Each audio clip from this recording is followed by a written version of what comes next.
Hey guys, and welcome back once again to the ATRO Whiskey Club's Whiskey 101 series. And today we are on number 23, and I am your lovely host, Sam Sneed.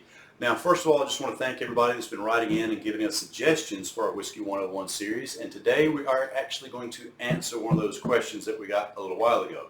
As in, what is the difference between peat from the Isles, as in Islay, for example, and peat from the Highlands themselves? So we're going to start by talking a little bit about the peat from the Isles.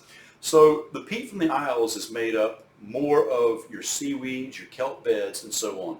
So when they extract and dig that peat up, lay it out to dry, use it in the peat fires to dry that malted barley, it's going to have a bit of a salty and briny character to it, because of what it's made up of. It's made up of that seaweed and those kelp beds. So that salty, briny bit is going to follow it through the entire process. And we've already talked about the whole peat process in one of our early series, so you can go back and have a look.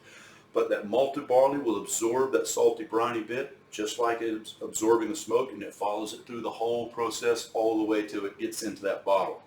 Now, when you compare that to peat that's in the Highlands, you're obviously not going to get any kelp beds or seaweed because you're up in the highlands, up in the mountain areas. You're going to get more your twigs, your grass, your leaves and sticks and so forth and that's going to be the base and the makeup of the mulch of the peat that's up in the highlands, as opposed to that salty, briny bit made up in the Isles that's coming from the seaweed and the kelp beds. So that's the big difference. And if ever you're actually lucky enough to see these two laying side by side, the peat from the islands themselves, it's a much darker, richer color. Almost looks like a bar of dark chocolate, as opposed to your highland peat.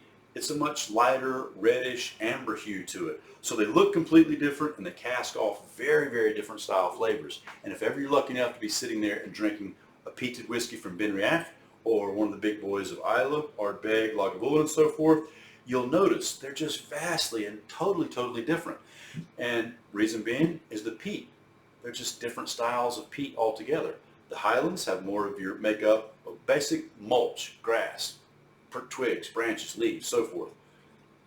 In the islands themselves, the makeup is more of your seaweed and kelp beds. So that is your biggest difference, guys. That's why the peated whiskeys up in the Highlands taste a heck of a lot different than the peated whiskeys from the Isles and Islay more specifically. So hopefully that answered that question for you guys. And until the next time, see you then. Ciao.